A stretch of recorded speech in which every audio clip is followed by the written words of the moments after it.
Bust out your best dance moves with your happening lead dancer and win the grand finale in Hedgehog Hop.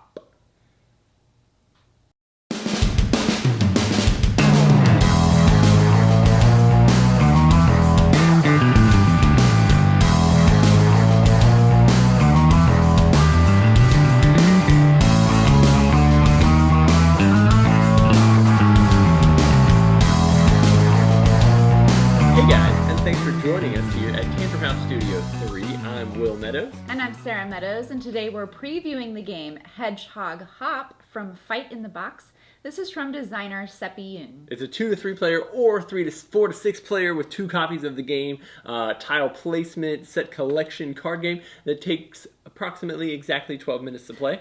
Fight in the Box sent us a copy of the game, so let's take a look at how it's played.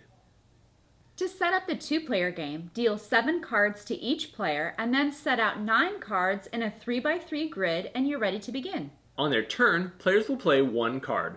If a hop card is played, it will be played at the bottom of a column and it will shift the entire column up.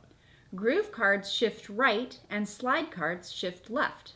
If the card matches the color or dance style of any of the adjacent cards to it, the player will gain a dancer card for each match and place it face up in front of them. In future rounds, one of their backup dancers may be selected to play, and a card is then discarded from the player's hand for the turn. Once players have just 1 card left in their hand, it's time for the grand finale. Their final card will serve as their lead dancer, and it's time to score the game. Points are awarded for the largest continuous grouping of cards that match the lead dancer's color, style, and movement. And 1 point is given for each backup dancer. The player with the most points then wins the Hedgehog Hop. Hedgehog Hop is a small box, really easy to set up type of game, but it actually packs a pretty decent punch in the old strategy gut. In the game, you'll be trying to sort and organize those tiles in a way that will score you big points at the end of the game.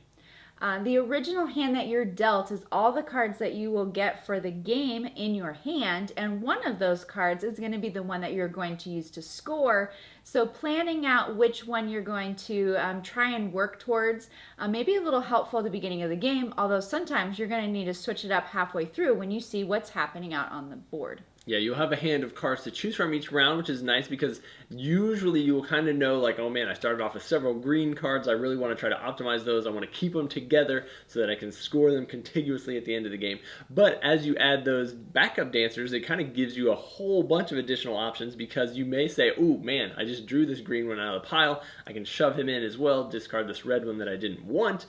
As you're looking at your cards, you've got a lot really to kind of analyze because you're not just looking at the color or the direction it's going to slide in on. You've also got the symbols that you're trying to match.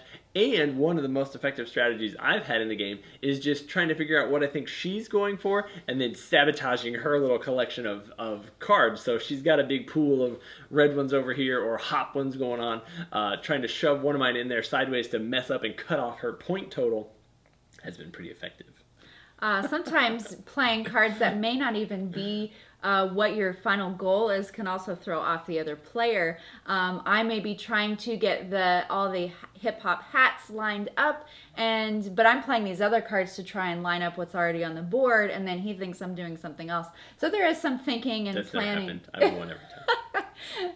There's some other thinking and strategy beyond just playing your cards and making the board move around.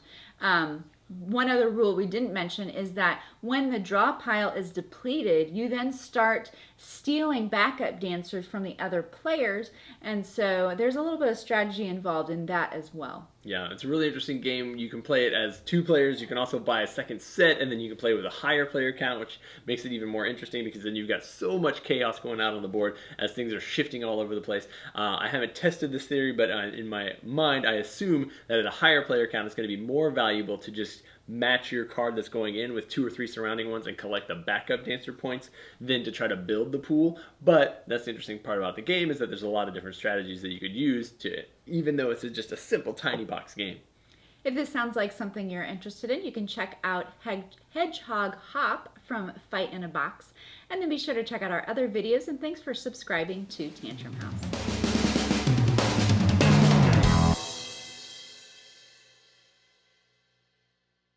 I meant to say that it takes up your whole table, but I forgot. hippity hop to the hip hop hop. It's very compact, but actually punches you in the gut. It is from Fight in the Box. There it is. That actually, oh my gosh, it packs a decent punch. I can't do the robot. That does not look like a robot.